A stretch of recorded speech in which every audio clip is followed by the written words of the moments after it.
It's been said that Noam Chomsky is one of the most cited authors in history, up there with Shakespeare and the Bible even. And his work covers a huge range. Take his latest book, it's called Illegitimate Authority, a collection of interviews on subjects as varied as Joe Biden, climate change, abortion rights in the United States, the economic fallout from COVID-19, the war in Ukraine, Vladimir Putin, Xi Jinping, and much more besides. Noam, welcome to Times Radio. Thanks for joining us. Thank you. And don't take too seriously the output of PR organizations. Now, listen, I want to talk to you first of all about how you are described. If you're filling in a form, what's your occupation? Do you write down public intellectual, as other people might expect? What's your job? I teach. I'm a university professor. I teach courses on linguistics, cognitive science, philosophy, social and political issues, and like any other academic. Do you like being thought of a public intellectual, or is the idea of a public intellectual a sort of old-fashioned thing in a world where everyone can pump out their opinions in public all the time? Well, I never took the concept public intellectual very seriously, and I don't take it very seriously now. People like me and you who have a relative amount of privilege are able to enter the public domain with our thoughts and opinions. They may be of some value, maybe not. Maybe the guy who's cleaning the street outside has better opinions, but not the privilege. The start of the book, the preface of your book, says, "We live in dangerous and disconcerting times." I wonder whether you think now is a more dangerous and disconcerting time than when you first came to prominence back in the 60s with the Vietnam War, the Cold War. How does the times we live in today compare to the other times that you've lived through and written about? Far more dangerous. There's actually a pretty simple, straightforward measure of the danger. Not perfect, but as good a simple measure as we have. That's the doomsday clock. The analysts gave up minutes during the Trump years, moved to seconds, to midnight's termination. Now moved it to 90 seconds to midnight. It's never been anywhere near that. And there are good reasons for it. First of all, the danger of nuclear war is increasing, no question about that. But we're racing towards a precipice of environmental destruction of a couple of decades in which we could mitigate or control it, but we're racing in the opposite direction. Nothing could be more dangerous than that. That means reaching irreversible tipping points, at which stage just steady decline to the destruction of human life on Earth. We've never faced that before. Actually, we've been facing it in a way since August 6th, 1945, but never at this level of danger. It's interesting that I was going to ask you, if we are on that path, I suppose some people would say we've been on that path for a long time, and even the warning of getting closer to that point doesn't seem to make politicians, leaders of any country, of any political persuasion, seem to be grasped by the moment. When you talk there, it sounds apocalyptic, and yet, we spend our time talking about trivial things. Well, the things like the Ukraine war, the Yemen war, the total destruction of Iraq going on still, these are all very serious things, many more. But it's true that there's a background issues creeping up on us, and very little is being done about it. Maybe something is, Goldman Sachs just had a study of China. They claim that China is going to looks as if it's going to reach its goals of net zero fossil fuels much earlier than was expected. So maybe that's a good sign. But most of us are going completely in the wrong direction. Last year, fossil fuel production increased.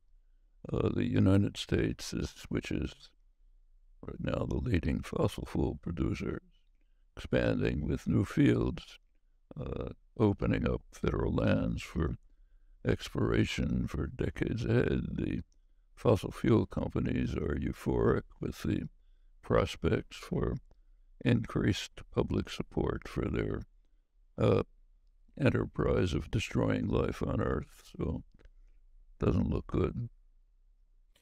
You mentioned the war in Ukraine. Let's turn our attention to that. Certainly in the UK, the left, actually under people like Jeremy Corbyn, had argued that it wasn't Russia that was the enemy, it was the US that was destabilising the world. And then Russia invades a sovereign democratic country right on its borders, starting a conflict which has claimed tens of thousands of innocent lives. Does that not make clear that who the real threat to the world is? It's not the US, as the left has argued for a long time. It's Vladimir Putin's Russia. Well, the invasion of Ukraine is plainly a war crime. You can't put it in the same category as greater war crimes, but it's a major one, according to the official. The only evidence that we have, solid evidence, is United Nations estimates, Pentagon estimates, and so on. They estimate about 8,000 civilians killed. That's a lot of people. What the United States and Britain do overnight, it's presumably it's an underestimate. So let's say it's twice that much. That would put it at the level of the U.S.-backed Israeli invasion of Lebanon, which killed about maybe 20,000 people. Suppose it's off by a factor of 10. That is, the casualty rate is really 10 times as high as is claimed. Well, that would put it in the category of Ronald Reagan's terrorist atrocities in El Salvador, roughly on the order of 80,000. So it's serious. Of course, Iraq is just another dimension. So it's serious. It's a terrible crime. You can understand why the global South does not take very seriously the eloquent protestations of Western countries about this unique episode in history. They've been victims of far more. Maybe the Russians will go on to our level. Maybe they'll go on to, you may recall how many people visited Baghdad while the United States and Britain were pulverizing it. Nobody visited Baghdad. In fact, anyone there, UN inspectors, peace activists, were taken out of the country because it was too dangerous when the U.S. and Britain go to war. No foreign leaders visiting it. Like, I presume Russia could up the ante and move on to the U.S.-British style war.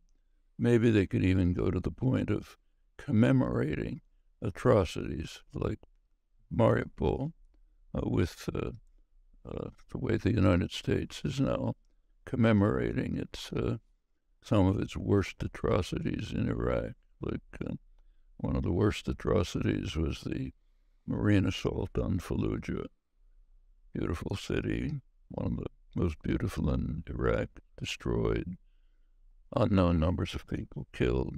But the people still dying from the weapons that were used.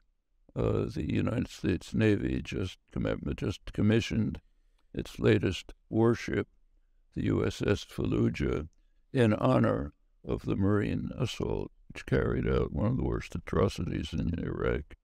Well, maybe the Russians will get to that point too someday. It's interesting, though, Noam Chomsky, and we hear the same thing from the left here in the UK.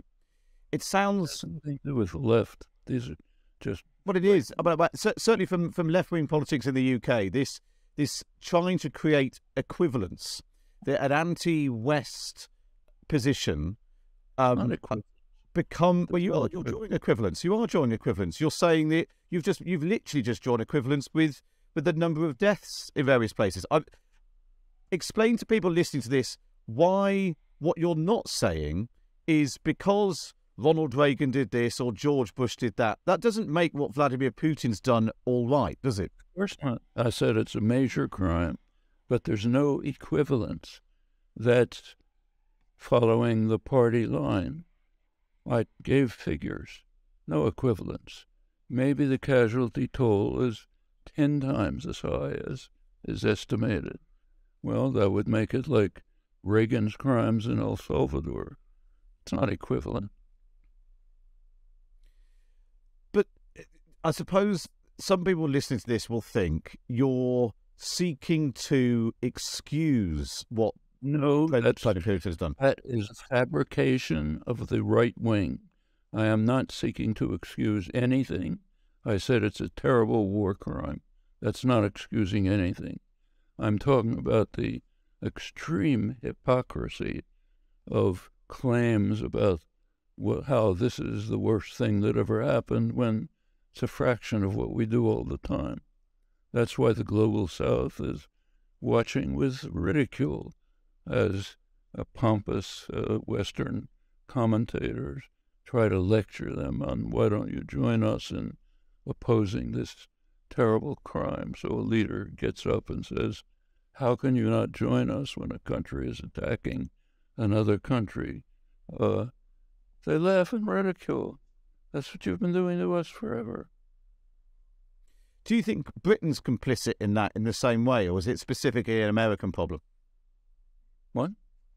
Do you think that Britain is complicit in the same way, or is it specifically an America problem? Did Britain take part in the invasion of Iraq? Did Britain take part, in fact, a leading role in the destruction of Libya? Yes, Britain is more than complicit. Is Britain sending arms to Saudi Arabia to implement the worst humanitarian crisis in the world in Yemen? Of course. It couldn't go on easily. That's now, not in the past. I want to take you back to something you said in August 2020. You said that there was a Russian red line for 30 years. We'll tolerate your violation of the pledge. Firm pledge not to move NATO to our borders. When it comes to, you were talking about the idea of Ukraine going into NATO would be a red line. Actually, what we've seen as a result of Vladimir Putin's invasion of Ukraine is Ukraine becoming much closer to the West. Finland and Sweden are now joining NATO as a result of what Vladimir Putin has been doing. Do you think Vladimir Putin miscalculated, that he drew red lines thinking that they would never be crossed? Well, first of all, the talk about a red line, you misattributed. It's not me. It's virtually the entire U.S. diplomatic corps, current head of the CIA, past heads, the defense secretary, hawkish defense secretary of Bush, William Perry, defense secretary of Clinton. They're the ones who've been saying that this is a red line. Don't attribute it to me. I'm just quoting them. Yeah. Okay. So it's almost the entire top of the political policy class and diplomatic corps who know anything about Russia have been arguing for 30 years that it is reckless and dangerous to try to cross what is a red line for every Russian leader, Yeltsin, Gorbachev, everyone, allowing Ukraine and Georgia to enter NATO. That's been clear for 30 years. Did Putin make a mistake? Of course. Not only was it a criminal act of aggression, but it was an act of criminal stupidity. He's driven Europe into Washington's control. It's a gift to the United States on a silver platter. Finland and Sweden is a different issue. They have absolutely no reason to join NATO, and they know it perfectly well. Their reason for joining NATO is they have advanced military systems. They've been pretty well integrated into NATO operations for many years. Joining NATO officially opens up new markets for their military industry, new potential for attaining advanced equipment and so on. There hasn't ever been, and they know it, the slightest threat to Sweden or Finland from Russia. In fact, what we have. But why not? When we were told months before Russia invaded Ukraine, there was no prospect of them invading Ukraine, repeatedly by Russia. Russia said that they were not going to invade Ukraine, and then they did. Why wouldn't, if you were Finland or Sweden, why wouldn't you join NATO? For 30 years, not only Russia, every leader, but every top official in the United States with any interest in it, that NATO, that if Ukraine moves towards entering NATO, no Russian leader would ever accept it. Remember that Biden, take a look at what happened in 2021, 2022. We have a record. The Biden administration offered an enhanced program to Ukraine, enhanced program for NATO, for entering NATO. It increased weapon supplies, interoperability of weapons. The attacks in Donbass continued. This does not justify the invasion, but it's a background. Up until February 2022, Russia was still saying, why don't we try to, if you will consider our security concerns, we can have a negotiated settlement. It was flatly rejected. Gets worse. Last March, there were negotiations between Ukraine and Russia under Turkish auspices. What did Britain do? Prime Minister Boris Johnson flew to Ukraine, informed Kiev that Britain and the United States don't think this is a time for negotiations. He was followed by Lloyd Austin, Secretary of Defense for the United States, who presumably gave his typical message, extremely clear: we have to continue the war to severely weaken Russia. Well, the negotiations collapsed. We don't know why. Western media don't cover these things. We only know mainly from Ukrainian sources. For the Western media, like your journal, you don't cover peace possibilities, you cover war. But those are all the facts we know. Well, does that justify the criminal attack? No. Is it an act of criminal stupidity? Yes. And yet it does sound a bit like you are explaining it, because why can't Ukraine join NATO? They're an independent, sovereign country. Why can't they join NATO? What would happen if Mexico decided to join a Chinese-run international military alliance with sending heavy weapons to Mexico aimed at the United States? Interoperability of Chinese and Mexican military systems. What would happen to Mexico? It'd be blown away. You know that. So you're then drawing comparisons between NATO and China and Russia. You see an equivalence between... No, I don't. NATO is a much more aggressive alliance. NATO has invaded Yugoslavia, invaded Libya, invaded Ukraine, backed up the invasion of Ukraine, backed up the invasion of Afghanistan. It's an aggressive military alliance. Everybody outside the West, in the West, we're not allowed to think it because we're deeply controlled by adherence to the party line. But everybody else can see this. So what do you think the purpose is then? You think that Ukraine, if Ukraine were to join NATO, that this would form the basis of NATO invading Russia? Well, if China put military bases in Mexico, it wouldn't be a sign for China invading the United States. But the United States won't tolerate it for 30 seconds. You know that very well. So it sounds to me like you are justifying the Russian invasion of Ukraine. You're saying the very act of wanting to enter NATO is grounds for Russia feeling sufficiently threatened to then invade Ukraine. The Western party line, which Western intellectuals are instructed to adhere to rigorously, says that if you tell the facts, that's justifying Russia. No, it's not justifying Russia. There's not even a hint of that, not even a remote hint. It's saying, here are the facts that we should face. That's the facts. If you get out of the little Western propaganda bubble, move to the global South, everybody says this. When the United States... Let me put something to you. And we've seen it certainly in British politics, the anti-West left, as I would describe them in the UK, where a position of being anti-British imperialism, anti-American imperialism, being so anti-West, essentially, led you to an alliance with Vladimir Putin, who was a new type of Russian leader, and it was all hunky-dory up until the point he invades Ukraine, and now you're essentially trying to justify it by the back door that he's let you down, Vladimir Putin.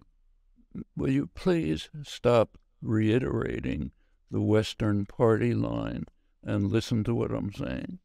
There's not a word of justification. There's no anti-West. I know, but you keep saying that, and then you keep making a justification. It was because of NATO, or it was because of Afghanistan, or it was because of Libya. Oh, it's not a justification. Listen to the words, okay? There is nothing to justify the Russian invasion of Ukraine.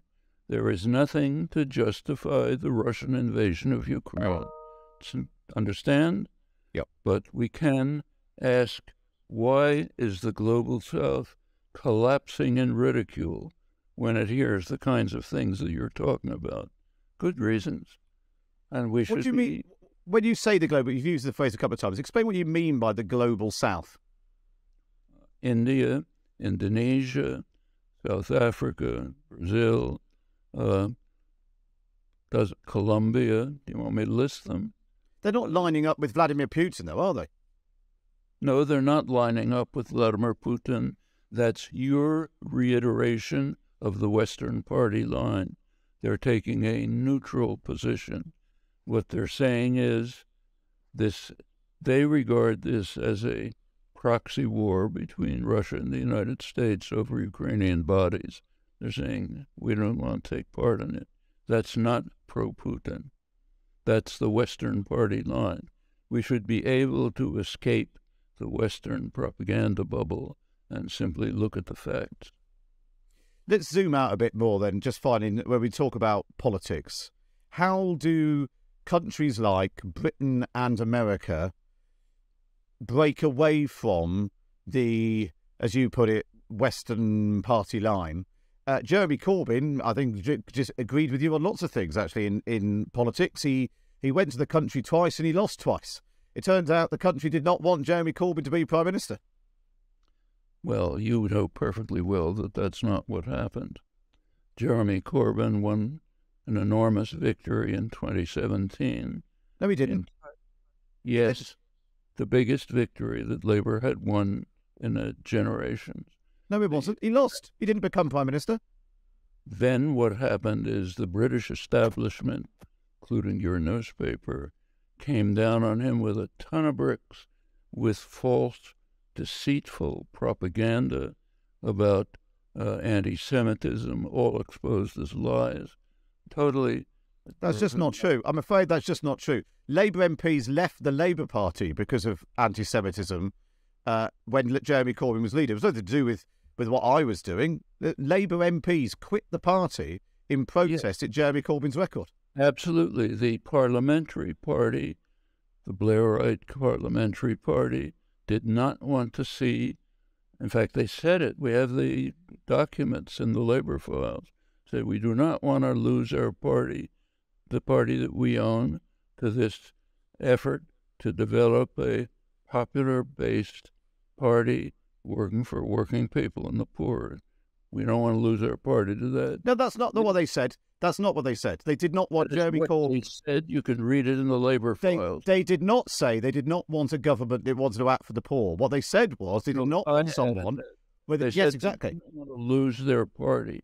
So a man with a track record of tolerating anti-Semitism in the Labour Party and taking anti-West positions, including wanting to give Russia the benefit of the doubt over the Salisbury poisonings, was one of the big things that they protested at. There's no anti-West positions. For example, when Jeremy Corbyn takes the position that we ought to try to move towards a negotiated settlement in Ukraine, that's not an anti-West position. Only an anti-Ukraine position. The party line.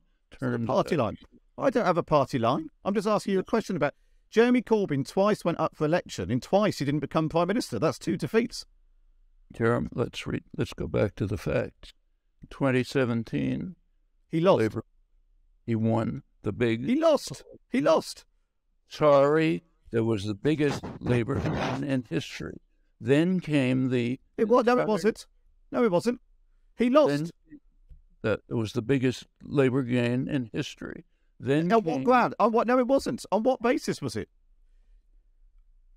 Then came the enormous establishment attack across the board, right to left, that's what's called Left Guardian, with deceitful lies, all since exposed, about charges of anti-Semitism.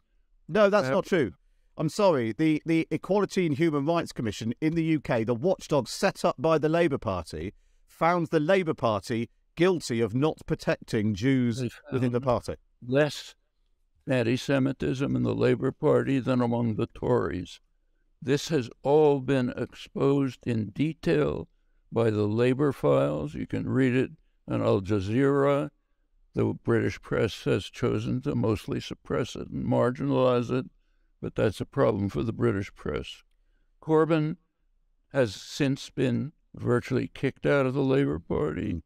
His effort to try to develop a popular-based party, participatory party, that would serve the interests of working people and the poor was smashed by the British establishment. It's a scandal, okay? But has nothing to do with these other things that we're talking about. No, well, I suppose my original question was, how does politics change in the West then? America and Britain. Is Keir Starmer the right person to try and recalibrate Britain's position in the world to not toe the line that you're talking about? What do you think of Keir Starmer? How is it done? We know perfectly well. Take the New Deal in the 1930s, which I'm old enough to remember first. The labor movement in the United States had been crushed almost totally by Woodrow Wilson's Red Scare.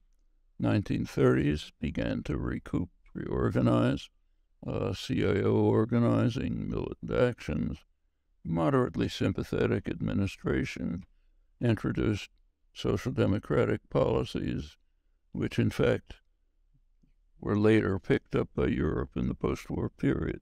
That's the way politics changed. Something else has happened. 40 years ago, Reagan and Thatcher launched a major assault against the population. Class war, bitter class war. First act they undertook was to destroy the labor movement. Very sensible. It's the one defense against bitter class war. Then came, I can go through the details if you like, but if you want a number, we have it from the Rand Corporation, respectable corporation. They estimate the transfer of wealth from the lower 90% of the population, working class and middle class, transfer of wealth to them, to the top 1% during the Reagan years, Reagan, Clinton, the rest of them, at $50 trillion. That's impressive class war. Left the population, real wages for non-supervisory workers are about what they were in 1979. Case after case I can go through if you like. Similar things have happened elsewhere. Britain with the harsh austerity programs set Britain way back. Continent has held out somewhat. They still have some residue of the social democratic policies. All of this has left populations angry, resentful, distrustful of institutions, quite rightly, easy prey to demagogues of the Trump, Orban, Bolsonaro, Farage variety. Okay, that's what's happened in the last 40 years. How do you change it? The way you changed it in the 1930s, by political action and organization, revitalization of the labor movement, and so on. It's not a secret. Has there been a British Prime Minister or American President that you liked in your lifetime? Not many. Roosevelt was a pretty decent president. Did some pretty rotten things, but he was a decent president. And do you feel like started off talking about you being a public intellectual. You've written so many, it must be millions of words, dozens of books, articles. Do you feel like you've failed in making the case, this case you've been making for such a long time, and it just hasn't at any point resonated on either side of the Atlantic? There are successes and failures. So one major success was after about 25 years of effort, finally helping to organize enough popular opposition to the U.S.-British support for the worst, probably the worst act of genocide since the Second World War, namely the Indonesian invasion of East Timor, backed by the United States, by Britain, killed maybe a third of the population. Well, didn't kill everybody, so there was a slight success. They still survive. There are other cases like that. During the 1980s, the anti-war movement in the 1970s, which 60s, mainly 1960s, are heavily involved in. We couldn't stop the U.S. massacres and destruction of all of Indochina, but it didn't go to the terminal point. Something survived. So that's a partial success. 1980s, Reagan hoped to emulate early steps, tried to emulate what Kennedy had done in Indochina. There was so much public opposition, he had to back off, had to resort to terror, massive terror. A couple 100,000 people killed, every kind of torture you can imagine. The country's wrecked, but it wasn't Vietnam. Okay, so there are partial successes. Do you ever think, maybe I'm the one who's wrong? What? Do you ever think, maybe I'm the one who's wrong? That you might be wrong? Of course, all the time. I was much too late in getting involved in the opposition to the Vietnam War. I began to get seriously involved when Kennedy radically escalated the war in the early 60s. Should have been involved 10 years earlier. There's many others. And finally then, let's round this off. Let's try and be a bit more optimistic. Do you think that we can turn these things around? You were talking about climate change before, global conflict. Will the next century be better than the last?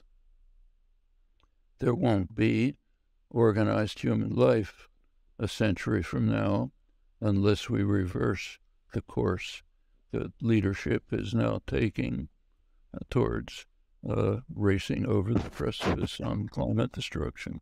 You read the latest IPCC report, I'm sure. Okay, pretty accurate.